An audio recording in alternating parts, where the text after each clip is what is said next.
Muito bem. Está gravando. Amados, quarta-feira, nossa escola bíblica.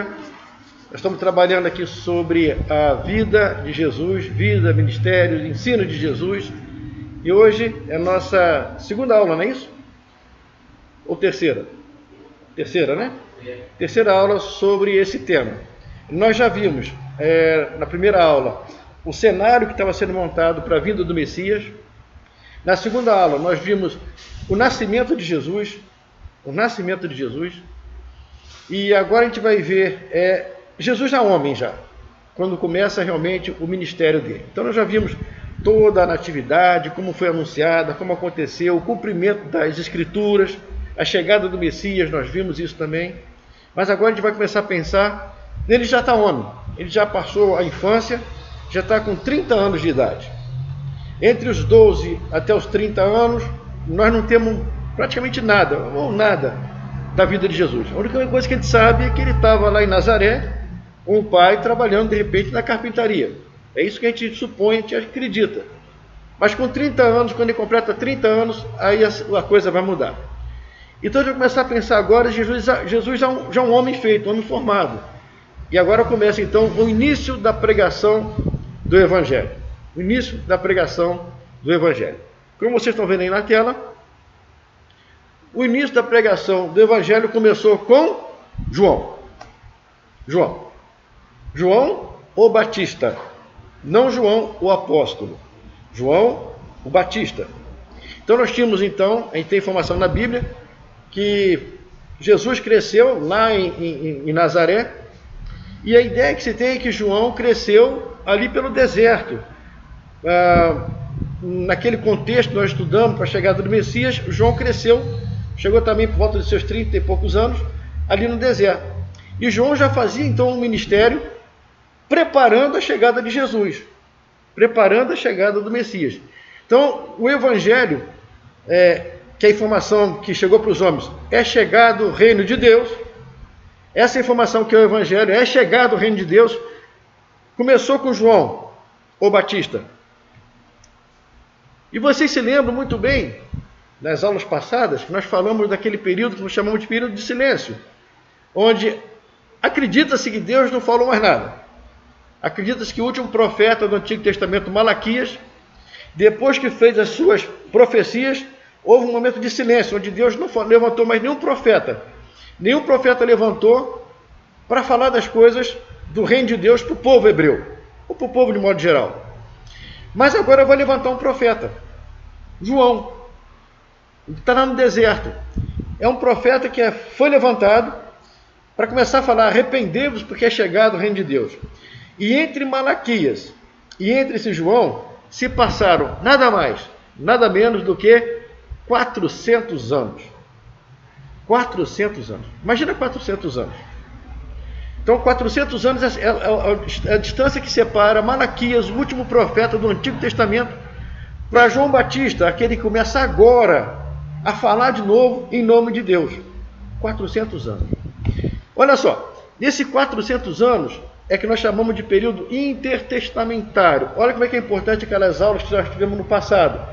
Agora nós estamos aqui terminando o período intertestamentário, é onde Malaquias para de falar, passam-se 400 anos e levanta agora um profeta falando de novo. Esse período intertestamentário vai terminar agora, com João lá no deserto, gritando lá no deserto. Nós vimos também do contexto que está vivendo. Ali existia a supremacia grega no começo. Nós tivemos os persas, logo ali com Malaquias, ainda estava sob o reinado dos persas. Os persas vão cair, o Império Grego vai entrar em ascensão. Praticamente durante todo esse período intertestamentário, o período grego vai estar forte. No final do período intertestamentário, os gregos vão cair, vão ascender os romanos. Então nós tínhamos ali naquele contexto ainda muita coisa da supremacia grega, ainda sobre o povo judeu. Nós tínhamos ali, se tivesse lembrado comigo, puder lembrar comigo, nas aulas passadas, que depois que Alexandre, o grande imperador grego, que ele vai morrer, o reino dele vai ser dividido em 4. E nós vimos que os Ptolomeus, um dos generais de Alexandre, vai ficar com a parte justamente da Palestina. justamente com Israel, e até lá no Egito vai ficar nas mãos de Ptolomeus. Os Ptolomeus vão entrar em guerra com os Seleucidas, e os Seleucidas vão ficar com guerra com os Ptolomeus. Aí os Seleucidas vão tirar os Ptolomeus, vão assumir aquela área ali. Seleucidas são outros militares de Alexandre. No caso, Seleucida era um outro general dele. Briga dois generais, Ptolomeus e Seleucida. Seleucida toma tudo de novo. Então o povo já tinha passado na mão de Alexandre, já tinha passado na mão de Ptolomeu, já tinha passado na mão do Seleucida, e a coisa ia só piorando, só piorando. Aí sim vem os romanos, período romano. Os romanos vêm ascendendo e tomam tudo da mão do Seleucida, toma tudo está na mão dos romanos. O Império Romano chegou.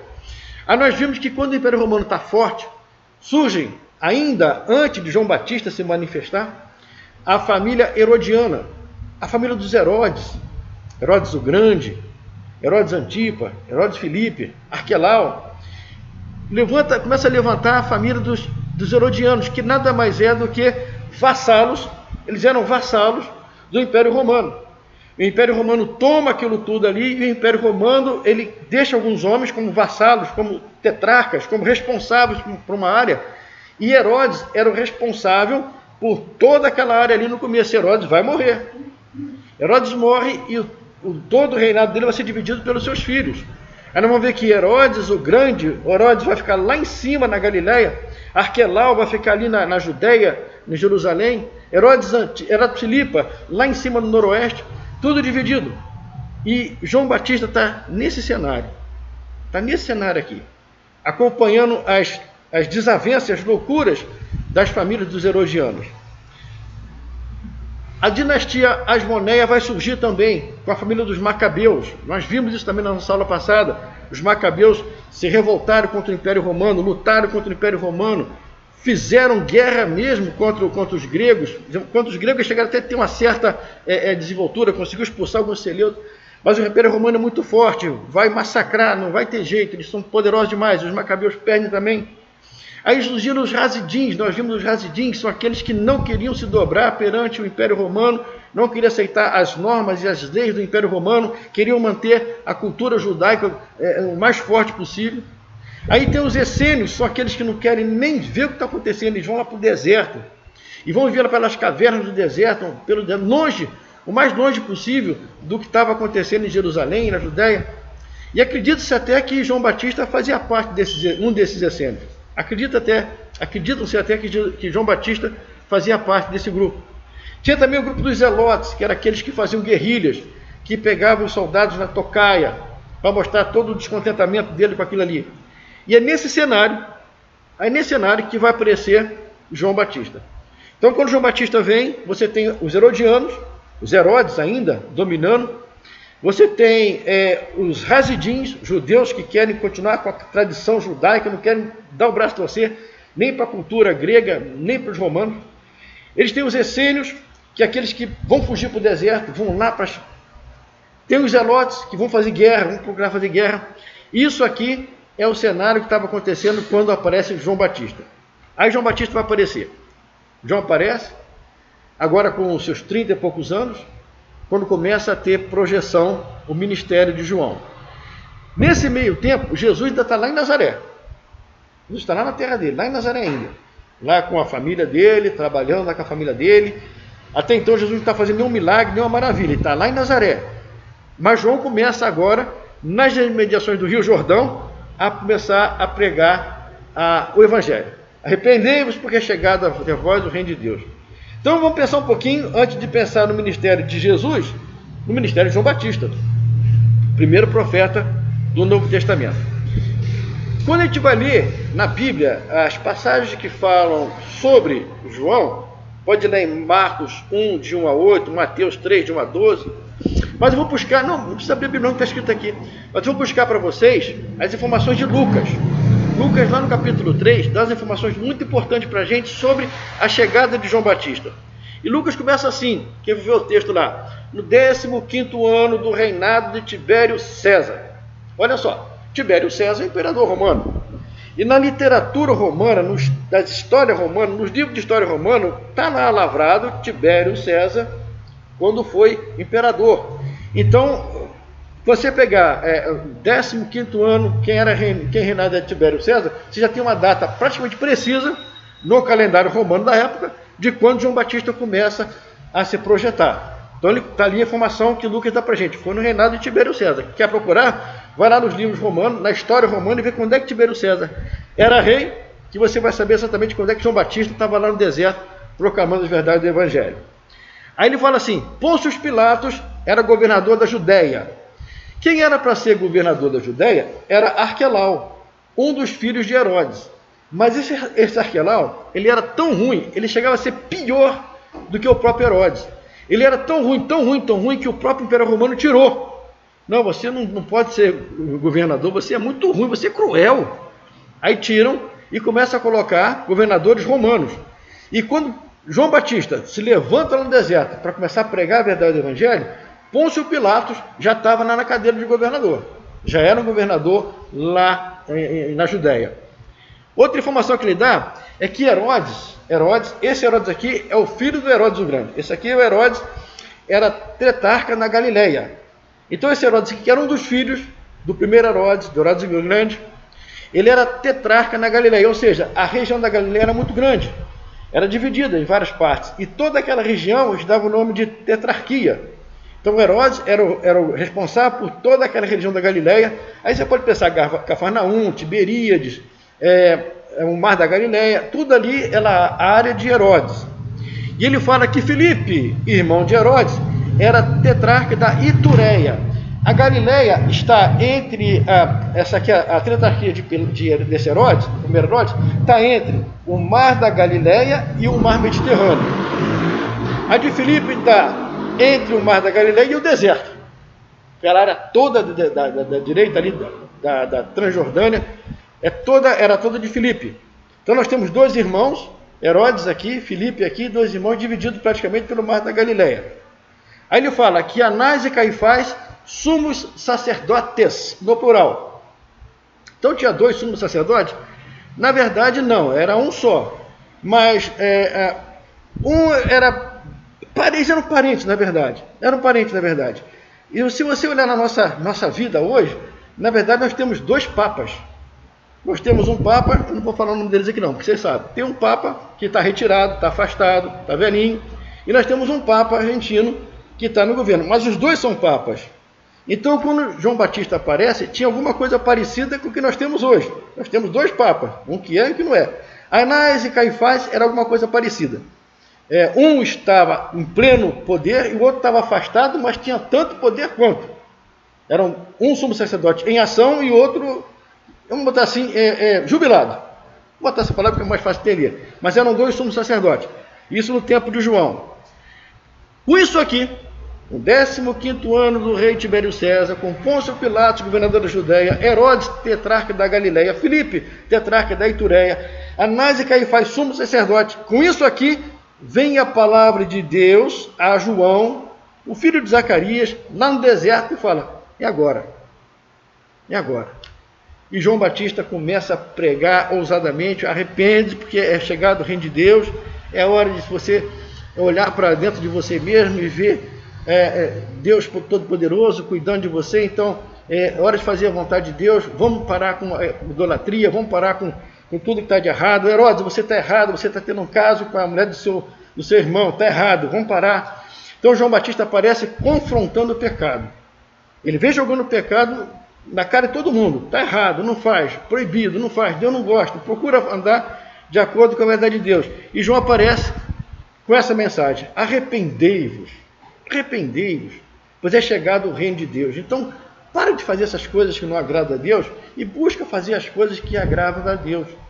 Você sabe, você não é criança, você sabe muito bem o que agrada a Deus e você sabe o que não agrada a Deus. Então João fala, para de fazer as coisas que desagradam a Deus e façam realmente as coisas que agradam a Deus, porque o reino de Deus está chegando. E quando o reino de Deus se instaurar por completo, aqueles que fazem o que agrada a Deus, vai continuar no reino. E aqueles que estão fazendo aquelas coisas que nós sabemos que desagradam a Deus, vai para o inferno, em outras palavras. Então a palavra é bem forte. Olha, o tempo está correndo, você não pode brincar com o tempo, daqui a pouquinho o tempo acaba. Ele fala assim, a informação que tem na Bíblia, que João falava assim: eu, João, estou aqui no Rio Jordão batizando com água. Mas olha, vem após mim um que vos batizará com o Espírito Santo e com fogo. Então João Batista lá no deserto, as pessoas que se arrependiam, as pessoas que falavam: poxa, realmente, estou errado, eu quero buscar agradar a Deus. Vem até João, e João está ensinando: olha, eu estou batizando vocês aqui agora com água, mas não vai demorar muito não, vem aquele que batiza com o Espírito Santo e com o fogo. Então se alguém falar que não acredita no batismo com o Espírito Santo, não está acreditando na informação de João Batista. João Batista fala: vem aquele que te batiza com o Espírito Santo e com o fogo. Pode brincar com isso aqui não, isso aqui é sério. Além de estar confrontando as pessoas com o pecado, ele está ensinando. E um dos ensinamentos de João, o Batista, é esse aqui: quem tiver 2 túnicas, reparte com quem não tem. Quem tiver comida, faça o mesmo. Então João está lá no Rio Jordão, chamando as pessoas para o arrependimento, trazendo as pessoas para perto dele, confrontando o pecado e ensinando as verdades do reino de Deus. Porque quem reparte sua túnica com quem não tem, ou quem reparte sua comida com quem não tem, está fazendo o seguinte: eu estou amando ao próximo como a mim mesmo. E essa não é a essência do Evangelho? Amar a Deus sobre todas as coisas e ao próximo como a ti mesmo? Então João Batista está aqui fazendo o que era preciso ser feito para preparar a chegada de Jesus. Muito bem. E ele confrontava o pecado de qualquer um. Ele confrontou de Herodes. Perdeu a cabeça, mas confrontou. Não engoliu. Falou a verdade. João Batista percorreu todas as circunvizinhanças do Jordão. A informação que nós temos é que todas as circunvizinhanças do Jordão ele percorreu. Ele não ficava parado num lugar, somente parado, as pessoas vinham e ele batizava. Não, ele percorreu. Ele evangelizou, ele caminhou, ele saiu, ele foi em direção às pessoas. Isso leva tempo, cansa, mas ele enfrentou isso aqui e fez. Então ele fez toda a circunvizinhança do Jordão, pregando o batismo do arrependimento para a remissão dos pecados. Opa, aí tem uma novidade aqui, né? Batismo de arrependimento para a remissão dos pecados. Isso não é novidade. Isso era novidade. Essa teologia que João trouxe era novidade para aquela época lá. Nesse mapa que vocês estão vendo aí, vocês vão ver que a parte você olhando de frente aí, essa parte azul é o mar Mediterrâneo. Aí nós temos aqui na terra, nós temos o Mar da Galileia, bem no norte, bem lá em cima o Mar da Galileia. E bem embaixo nós temos um outro mar ali chamado o Mar Morto. Conseguem ver? O Mar da Galileia lá em cima e o Mar Morto aqui embaixo. Se você olhar, nem o Mar da Galileia, nem o Mar Morto são mar, verdadeiras lagoas. Galileia, ali na Galileia, era um grande lago. Não era um mar da Galileia, não era um mar da Galileia, era um grande lago. Mas para aquela época, para os homens daquela época, o tamanho daquele lago parecia um mar. O Mar Morto, por exemplo, era bem maior que o Mar da Galileia, vocês estão vendo aí. Então, para o homem daquela época, ali era um mar, mas não é um mar, é um grande lago. É um grande lago. E entre o Mar da Galileia ao norte e o Mar Morto ao sul, percorrendo quase que de forma reta, você tem o Rio Jordão. Rio Jordão. E João Batista, ele subia e descia toda a circunvizinhança desse Rio Jordão, pregando arrependimento. Olha, se arrependa, volta para Deus. Deus tem tanta coisa boa para te dar e você não está pegando por quê? Você prefere ficar agarrado com as guloseimas que Satanás está te oferecendo? Larga isso aí. Deus tem uma comida muito mais forte, muito melhor, muito mais bem preparada para você. João Batista ali. Muito bem. O batismo de João. O batismo de João nas águas, nessa época, era usado pelos judeus, quer dizer, já havia batismo na água pelos judeus, mas apenas para, vamos botar assim, quando a pessoa se contaminava, e era um batismo cerimonial. Por exemplo, eu botei um exemplo para vocês aí. Pela lei mosaica, quem tocasse num cadáver ficava impuro. Aí tinha que tomar banho, lavar roupa, tinha um período que estava impuro, esperar o período de purificação. Então, na lei mosaica, tocou no cadáver, você está impuro. Então, eles usavam o batismo da água como um modo de você ser purificado, porque você tocou no cadáver. Essa aqui era uma exigência. Então, você tocava no cadáver hoje, então você passava pelo ritual, era batizado para purificar de ter tocado no cadáver. Amanhã, se você tocar num outro cadáver, você vai ter que batizar de novo. E na semana seguinte, você vai ter que batizar de novo. Então você tinha que se batizar quantas vezes forem necessárias, enquanto você se tornava impuro. Por exemplo, a mulher no período menstrual era considerada impura. Então, tocar na mulher no período menstrual, ficava impuro. Aí tinha que ser batizado. Então, o batismo que tinha nessa época era um batismo cerimonial nesse sentido. Você tem que se purificar porque você tocou em alguma coisa impura. Era a lei mosaica, era a lei judaica que eles tinham. Então, eles eram obrigados a passar por esse ritual. Outra exigência que tem aí, por exemplo, é quando você tinha assim, um gentio, uma pessoa que não é judia, que se converte ao judaísmo. Então, um judeu, um gentio, que adorava, por exemplo, assim, Netuno. O cara era devoto de Netuno. Então, ele era um marinheiro e fazia suas orações, suas preces, seus sacrifícios, suas oferendas para Netuno. Um dia ele conheceu um judeu. E esse judeu falou para ele assim, olha, cara, Netuno não existe. Só existe um Deus, que é criador dos céus e da terra e do mar. E esse é o Deus de Abraão, de Isaac e Jacó. E esse Deus, aí começou a falar desse Deus para esse homem, e esse homem, realmente, eu vou deixar Netuno, agora entendo que existe um Deus verdadeiro, que Netuno é uma mitologia, e vou buscar esse Deus verdadeiro. Então largava as práticas pagãs e entrava para o judaísmo. Esse homem que fazia essa transição era chamado de prosélito. Então o prosélito é nada mais nada menos do que uma pessoa gentia, que larga os deuses pagãos e se volta para o Deus verdadeiro, o Deus de Abraão, Deus de Isaac, Deus de Jacó, e começava a seguir os ritos judaicos. Aí vai ter que ser circuncidado, aquela coisa toda. Muito bem. O batismo dos judeus, com sinal de arrependimento, arrependimento, essa novidade foi João Batista que trouxe. Que até então o batismo era para purificação. Tocou no cadáver, está impuro, tem que se batizar. Servia a Minerva, servia a Apolo, servia a Baco. Agora você tem que largar deles, vir para o judaísmo, tem que se batizar. João Batista traz uma ideia diferente, que é uma ideia de arrependimento. Batismo no arrependimento. E não é para purificação, é para remissão de pecados. Essa ideia é nova. Aí João Batista sai pregando essa ideia. Olha, o batismo agora é para arrependimento. Nós todos somos pecadores, todos temos que nos arrepender dos nossos pecados, nós temos que deixar os nossos pecados e nós temos que nos voltar para Deus. E esse batismo era um batismo de arrependimento para a remissão dos pecados. Esse é o batismo que João Batista pregava. Os fariseus, a Bíblia fala que os fariseus e os saduceus, que eram os doutores da lei, os homens importantes da época, eles vinham para ser batizados por João Batista. Eles estão ouvindo, olha, parece ter um profeta novo, com uma ideia nova. Nós, fariseus, nós temos aqui o batismo que a gente faz para impura, para purificar a pessoa, para a pessoa entrar para o judaísmo. Mas tem um camarada aí que está falando que tem um batismo diferente do nosso, que é um batismo para arrependimento, para remissão dos pecados. Vamos até lá, vamos ver isso aí. Então, Lucas fala para a gente que eles vinham para ser batizados, não porque realmente tivessem arrependidos. Eles não estavam arrependidos dos seus pecados. Eles batiam no peito e falavam que nós não somos pecadores. Mas eles faziam simplesmente para manter a reputação de religiosidade. Todo mundo está fazendo, eu vou fazer também. Tem que ser religioso.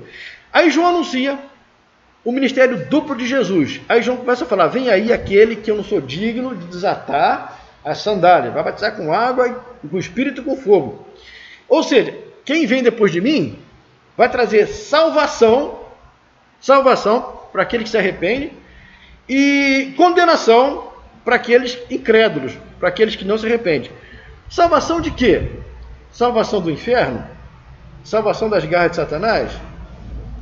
A salvação é te livrar da ira de Deus que há de vir sobre todos. Então, quando a gente fala salvação, a ideia daqui de salvação não é aquela ideia que passaram para a gente que é salvado do inferno, que é salvado do purgatório. Não é essa a ideia. Vai te salvar da ira de Deus que há de vir sobre todos. Nós vamos morrer, mas quando começar esse momento, quem tiver morto vai ressuscitar. E aqueles que ressuscitam, que aceitam o Evangelho, que são tementes a Deus, ressuscitam para uma vida eterna. E aqueles que não aceitam Jesus, os rebeldes incrédulos, ressuscitam para o castigo eterno. Mas a ira de Deus vai vir sobre todos. Então quem aceita agora o Evangelho está salvo da ira de Deus que há de vir. Aí pintaram um quadro para a gente assim, que é a salvação do diabo, né? Que pintaram o inferno assim, com fogo para tudo quanto é lado, um caldeirão lá no meio assim, um cara com tridente na mão, chifre, pé de pé de bode, né? Rabo, não sei o que, espetando as pessoas. Gente, isso aí é a história da carochinha. Não é isso não. Não é isso mesmo. Sabe por quê? Lá no inferno não tem rei. Não tem senhor do inferno. Deus não fez um lugar desse assim, botou o diabo, você vai governar aqui dentro e vai castigar as pessoas. Isso não existe, porque o inferno foi feito para castigar o diabo.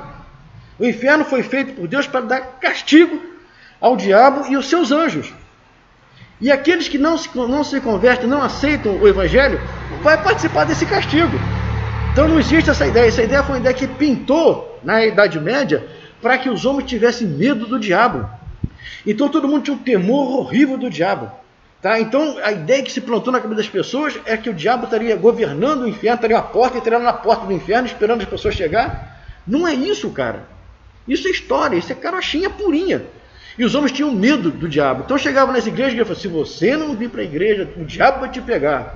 Se você não der o dízimo, o diabo vai te pagar. O diabo vai te pegar. Tudo era o diabo. Tudo era o diabo. Então os homens tinham mais medo do diabo do que temor a Deus. O medo do diabo tomou lugar do temor a Deus. Isso aí vai acontecer mais lá na frente. Mas aqui nesse momento aqui, João Batista lá. Arrepende, ainda tem tempo ainda de você se arrepender, para com essas práticas. Tal. Muito bem. Agora João Batista está lá no deserto, pregando, batizando. E Jesus está onde? Lá em Nazaré. Lá em Nazaré. Está lá com a família dele. Com o pai, com a mãe, com os irmãos, com as irmãs. Possivelmente trabalhando de carpinteiro. Está lá. Mas agora que João Batista levantou, o Senhor falou, agora chegou até... Pode começar, João Batista. Dispara o teu ministério. Agora que João Batista começa o ministério dele, Jesus está lá na Galileia.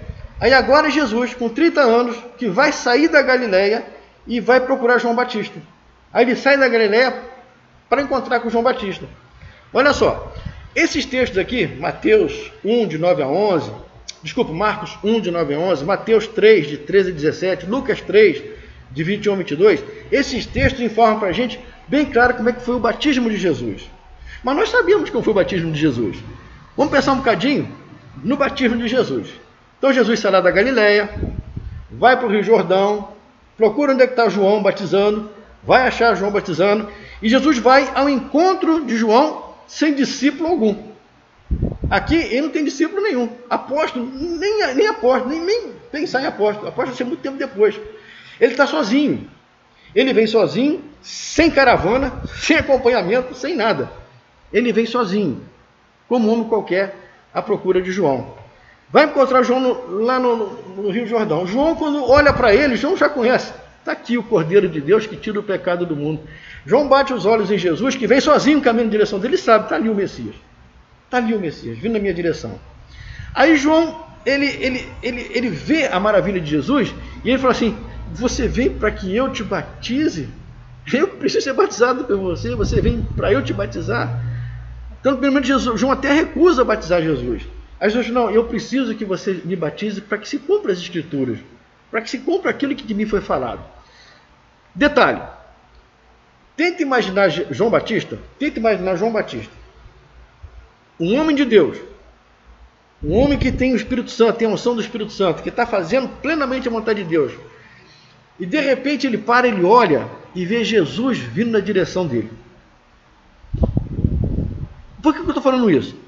Porque você, querendo ou não querendo, uma hora você vai olhar e vai ver Jesus vindo na tua direção. Todo olho verá. Então não pense que você vai passar sem esse momento, porque você vai passar por esse momento. Na sua história, na sua existência, uma hora você vai olhar e vai ver Jesus vindo na tua direção. João Batista conheceu logo de cara, ali o Messias.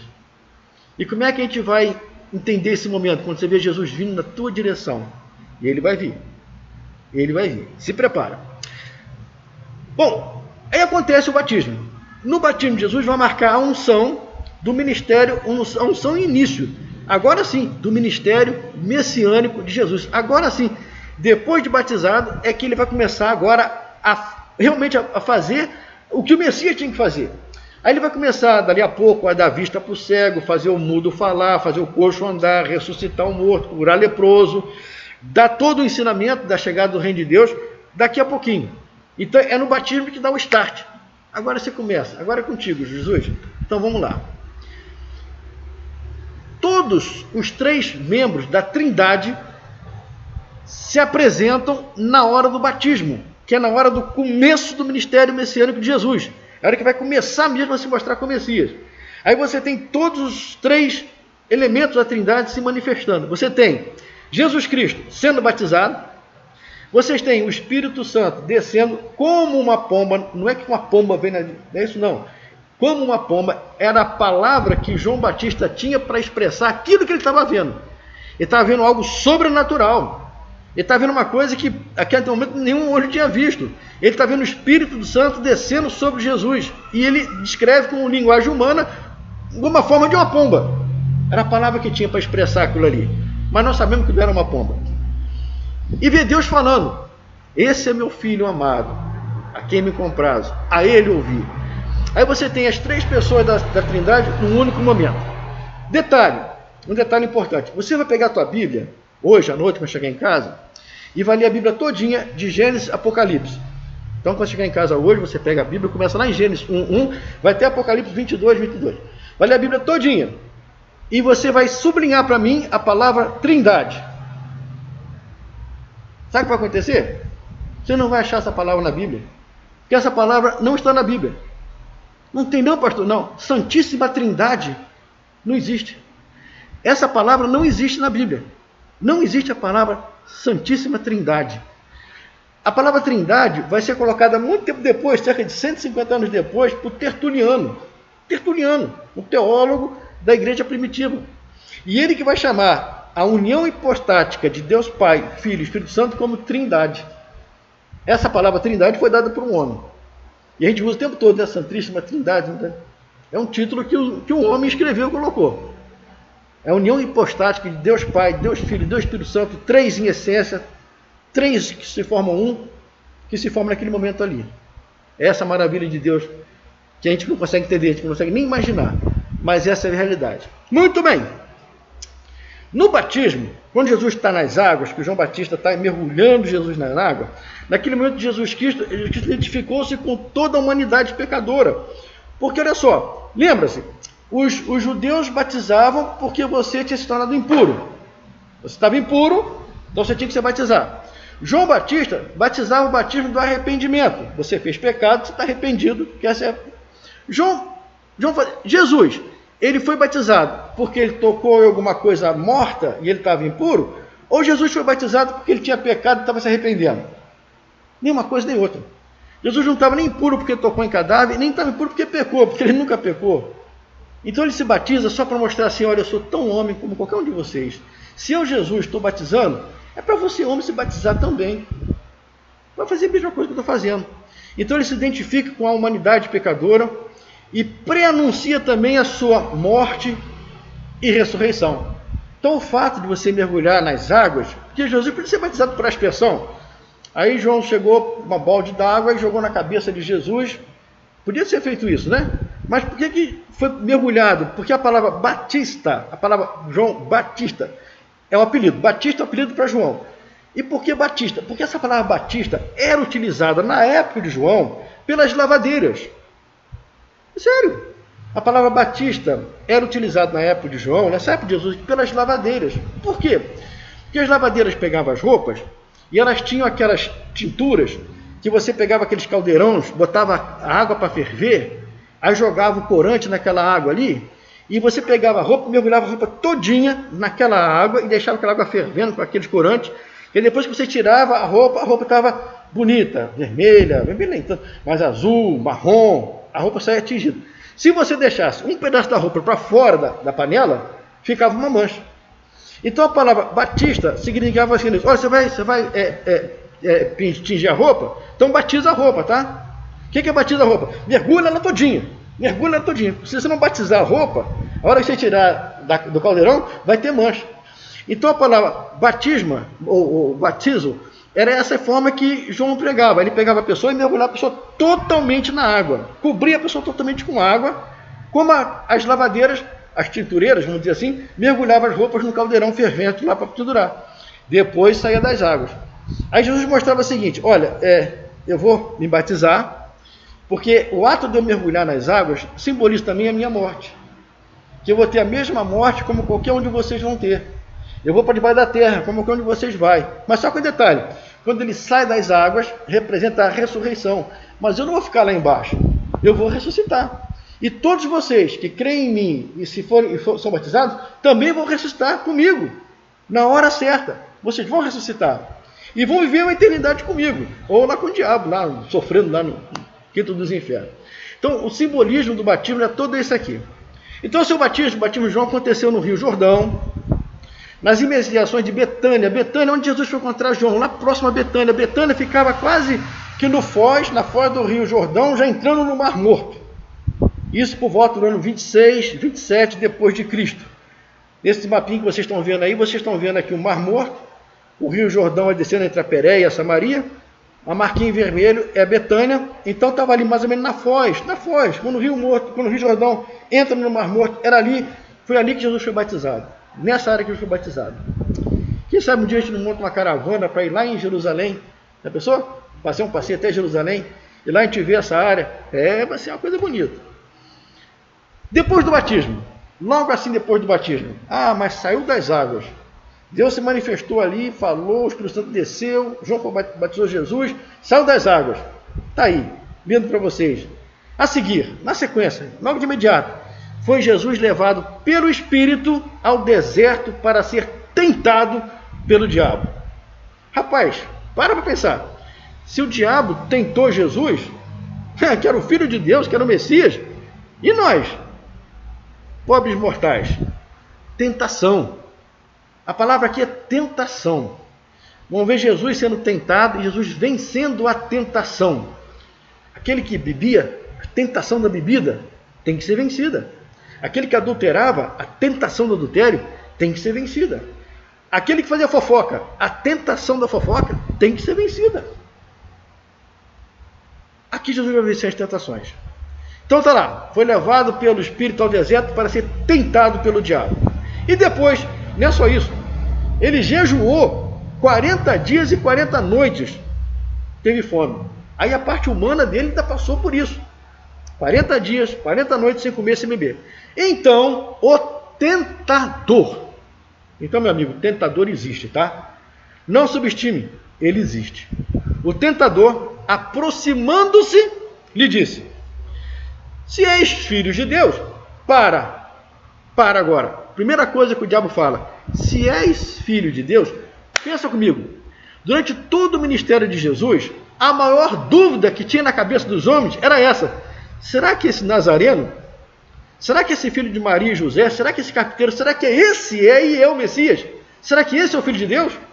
A coisa é tão séria que esse João, que agora vocês estão vendo batizando Jesus, mais tarde, quando estiver preso,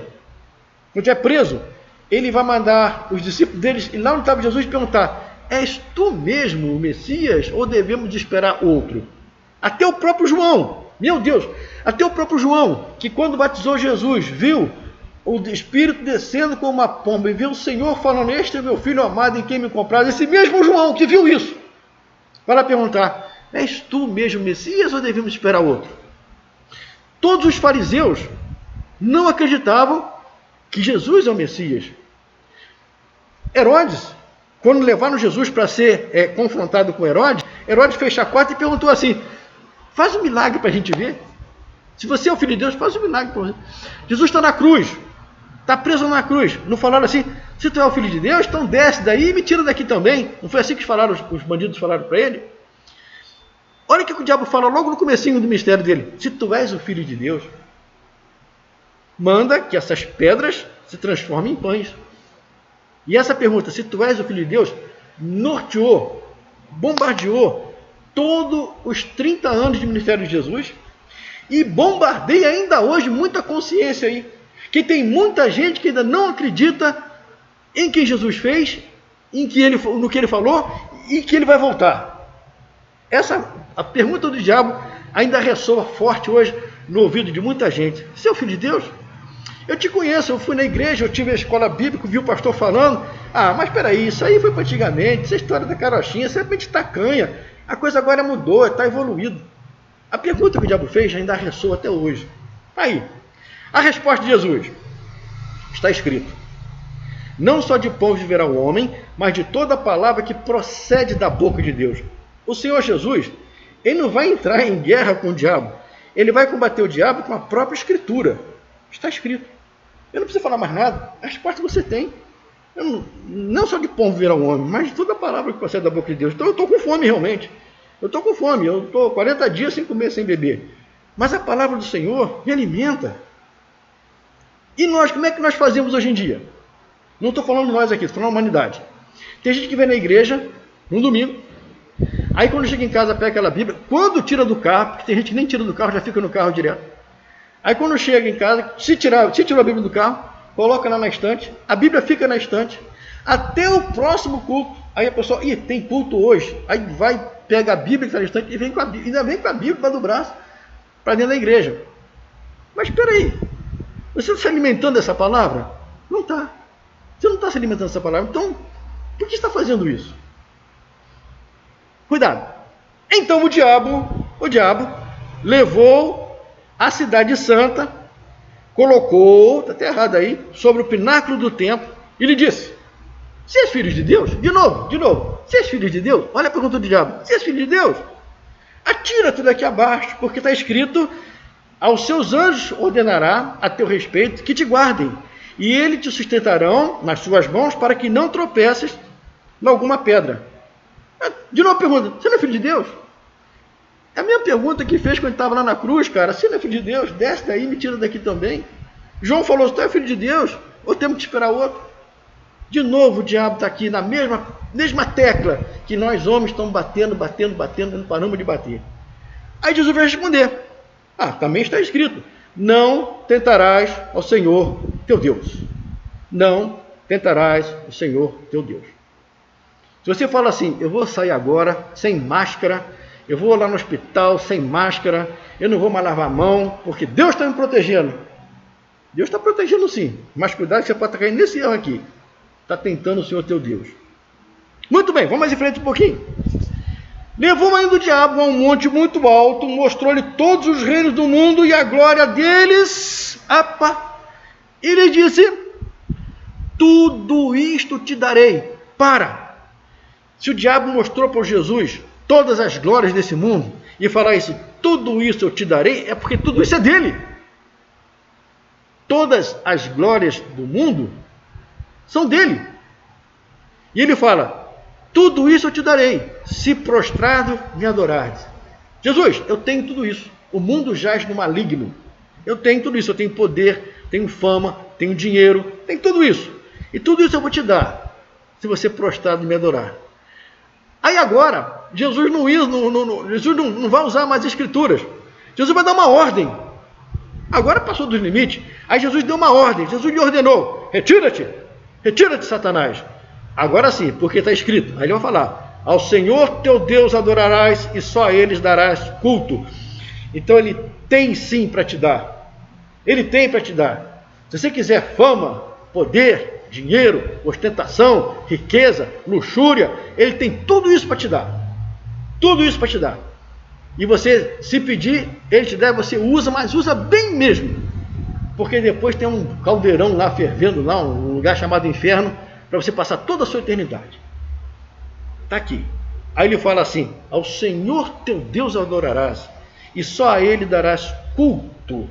Só a Deus você dá culto. Aí você fala: pastor, é por isso que aqui o senhor não faz culto do dia da criança, culto das mulheres, culto dos homens, culto do... Eu não faço não, porque só ao Senhor eu vou render culto. Vocês perceberam isso? Que eu não faço culto aqui. A dia das mulheres, eu nem ligo para o dia das mulheres. Para minha mulher, todo dia, 365, eu tenho que cuidar da mulher, é um sexo fraco. Dia do professor, eu tenho que admirar o professor o tempo todo que está me dando aula, não é só um dia, não. Dia dos pais, meu pai 365, minha mãe, por que eu tenho que fazer um culto? Eu não faço, vocês perceberam que eu não faço? Culto de aniversário. Quando foi que vocês me viram fazer um culto de aniversário? Culto é para Deus. Ao Senhor teu Deus adorarás e só a Ele darás culto. Todo culto é para Deus. Lá fora não, lá nos barracões ali a gente faz nossa confraternização, não tem problema, mas o culto é para Ele. O culto é para Deus. De acordo com todos os evangelistas, todos, O motivo que levou Jesus agora, depois de passar pelo batismo, depois de passar pela tentação, ele vai ficar mais um tempo ainda na Judéia. Mas segundo todos os evangelistas, o que vai levar Jesus de volta lá para Nazaré, ou lá para Galileia, né? Nazaré Galileia, foi quando João Batista vai ser preso. Então a impressão que dá é que João Batista batizou Jesus, Jesus foi para o deserto, foi tentado no deserto, passou pela tentação, voltou e continuou pregando por ali. Aí quando João Batista vai ser preso, aí ele sai dali e volta para a terra dele, lá para Nazaré, volta lá para Cafarnaum, Galileia, lá em cima agora vai começar o ministério dele. Olha só, isso demonstra que o ministério profético verdadeiro não era muito bem aceito ali naquela área não. O pessoal não estava querendo ouvir do verdadeiro evangelho. Eu quero ouvir aquilo que me agrada, eu quero ouvir aquilo que me satisfaz. O culto foi uma benção. Pastor, nossa, pregou maravilhosamente bem, falou aquilo que eu queria ouvir, que maravilha. O culto foi chato, o pastor só falou da Bíblia. Ficou uma hora eu sentado naquele banco duro e o cara só falando da Bíblia. É mais ou menos uma coisa parecida aqui. Lá eles não queriam ouvir o verdadeiro evangelho. Para de beber, para de fumar, para de jogar, para de prostituir, para de mentir, para de fazer fofoca, para com essas coisas. Gasta seu tempo com o reino de Deus. Vai ler a palavra do Senhor, vai se alimentar da palavra de Deus. Ame o teu próximo a ti mesmo, divida a sua capa com ele, divida a sua comida com ele. Não, mas eu não quero fazer, isso aí não, isso é muito chato. Aí o pessoal não queria. Aí Jesus vai sair e vai voltar lá para Nazaré. Em Marcos 1, 14 e 15, está escrito assim: depois de João ter sido preso, foi Jesus para Galileia, pregando o evangelho e dizendo: o tempo está cumprido. O tempo, ou seja, o que estava escrito no Antigo Testamento a respeito da chegada do Messias está cumprido, aconteceu. E o reino de Deus está próximo. O reino de Deus está próximo.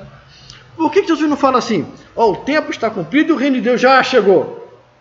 Porque o reino de Deus ainda não chegou.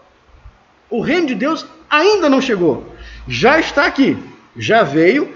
Quando Jesus vem, nasce, faz todo o ministério dele, morre, ressuscita, o reino de Deus já chegou. E hoje o reino de Deus está no coração daqueles que amam, que servem ao Senhor.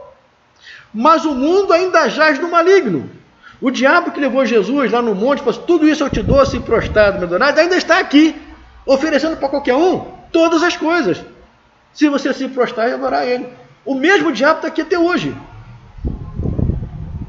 Quando se instaurar realmente o reino de Deus entre nós, o diabo vai ser banido, vai ser totalmente sentenciado e levado para o lugar que é dele. E nós vamos reinar para sempre com o Senhor. Aí o reino de Deus está realmente instaurado entre nós. É o famoso já, mas ainda não. Já chegou, mas ainda não se completou. E vai se completar quando Jesus voltar. Então Jesus fala: o tempo está cumprido. O tempo do Antigo Testamento, da chegada do Messias, está cumprido. O reino de Deus está próximo. Não chegou ainda, está próximo. Mas a verdade é que você precisa arrepender e crer no Evangelho. Duas coisas: arrependimento e crença.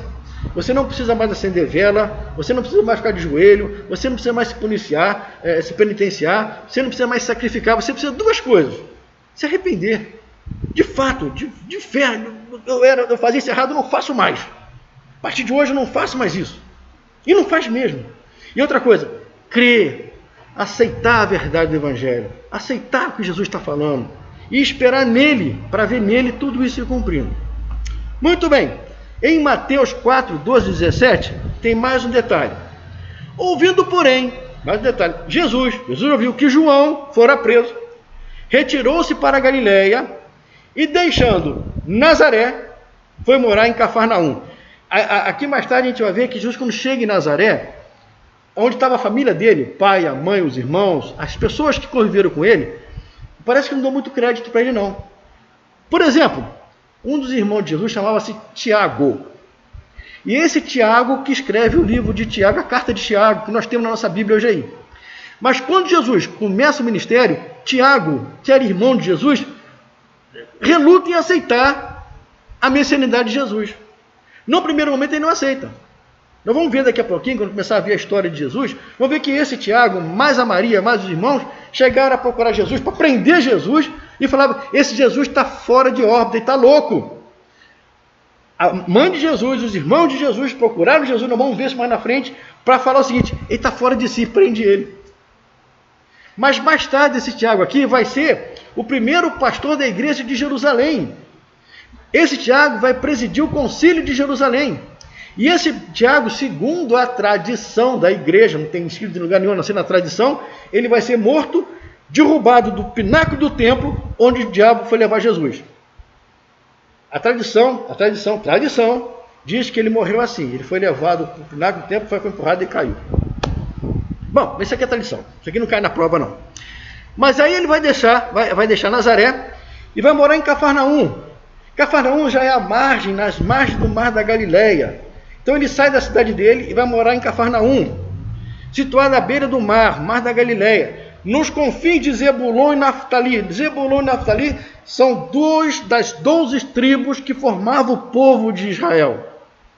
Para que se cumprisse o que fora dito por intermédio do profeta Isaías: terra de Zebulon, terra de Naftali, caminho do mar, além de Jordão, Galileia dos gentios. Ele vai dizer que dali que vai sair o Messias, da terra de Zebulon, da terra de Naftali. Ele fala assim: o povo de Zebulon e Naftali, que jazia em trevas, viu grande luz, viu Jesus trabalhando, viu Jesus ministrando, e os que viviam na região, à sombra da morte, resplandeceu-lhe a luz. Aí ele fala, lá na Galileia, lá em Cafarnaum, lá em Tiberíades, naquela área ali, eles vão ver Jesus trabalhando. Faça uma ideia, que coisa maravilhosa para esses homens dessa época, ver Jesus operando, ver Jesus pregando, ver Jesus falando, ver o rosto de Jesus, e ver Jesus fazendo os sinais e maravilhas que só o Filho de Deus podia fazer. Faça desses homens, ouvindo o som da voz de Jesus, eles viram grande luz. Daí por diante, Jesus passou a pregar e a dizer: arrependei-vos, porque está próximo o reino dos céus. Jesus continuava: arrepende, para com isso, rapaz, tem tempo ainda, abre os teus olhos, cara. O diabo quer te levar para um lugar horrível, mas eu tenho uma mansão celestial para dar para você. Está trocando o que eu tenho para te dar numa eternidade por um cigarro, por um copo de cerveja, umas palavras torpes, por um sexo ilícito. Está trocando as maravilhas que eu tenho para você por essas besteiras de Satanás? Arrepende, está chegando o reino dos céus. João 4, de 1 a 13, para terminar por causa da hora, está escrito assim: quando, pois, o Senhor quem? Jesus, veio a saber que fariseus tinham ouvido dizer que ele, que Jesus, fazia e batizava mais discípulos do que João, se bem que Jesus mesmo não batizava, e sim seus discípulos, deixou a Judéia, retirando-se outra vez para a Galileia. Isso aqui é uma outra vez, isso aqui é uma segunda vez que ele vai voltar lá, e ele vai ter que voltar de novo para a Galileia. Mas eu queria mostrar para vocês aqui, é que nesse texto João fala que Jesus agora fazia mais discípulos e batizava mais gente, embora ele não batizava como batizava os apóstolos, do que João Batista. Aí as pessoas começaram a ver, opa, peraí, não tem mais aquele batismo do judeu, aquele batismo porque tocou em coisa impura, porque era gentil e agora é um judeu. Não, agora tem um batismo aqui que realmente é com o Espírito Santo e com fogo. É Jesus que está batizando, é ele que está pregando, os apóstolos ali como diácono batizando, mas Jesus está pregando, e as pessoas correm para lá, querem ouvir, querem ser batizadas, e muitos afluem e vão para lá. Detalhe, muitos vão para lá também só por interesse. Muitos vão para lá também só porque tem um bicho no pé, e o bicho está coçando, está incomodando, eu quero ficar livre do bicho do pé. Aí vai lá para Jesus curar e tirar o bicho do pé. Isso é o de menos. Mais importante é a mensagem dele, o reino de Deus. Vem ser cidadão do reino de Deus. Eu estou te convidando para você ser um cidadão do reino de Deus. Eu estou te chamando para você ser cidadão comigo do reino, onde Deus é o rei, onde você vai ter a árvore da vida, onde você vai ter o rio que desce do trono, onde você vai andar em ruas pavimentadas com ouro, onde vocês vão ter a presença de Deus na vida de vocês para todo sempre. Eu estou te convidando para isso. Mas olha, se você não aceitar o meu convite, o diabo está te chamando ali para passar um tempo no botequim com ele, o diabo está te chamando para ir no forró com ele, o diabo está te chamando para tomar um goró, o diabo está te chamando para uma drogazinha que ele tem ali, o diabo está te chamando para tudo isso aí. Você não quer aceitar o meu convite, não? Você quer aceitar o convite de Satanás? Ok. A escolha é sua. A escolha é sua. Eu estou te chamando, vem. Se você não quer vir, não venha, mas depois aguente. Na nossa próxima aula a gente vai ver isso aqui, ó. A chegada de Jesus na Galileia. Aí agora Jesus saiu lá de perto do Jordão, quando chega lá em Nazaré, não é bem aceito em Nazaré, vai para Galileia. Quando ele chega na Galileia, aí ele começa a fazer os milagres. Aí não vê que coisa maravilhosa é ver esse Jesus trabalhando aqui com toda a sua messianidade, com todo o seu poder e glória. Amém? Amém. Posso parar por aqui? Então nós vamos parar por aqui então. Ana Paula, você podia, por favor, me assessorar para assuntos aleatórios? Aqui. Ah, não gravei. Não gravei. Não gravei. Não gravei. Olha lá, não gravei. Eu preciso da sua assessoria. Não gravei. Não gravei.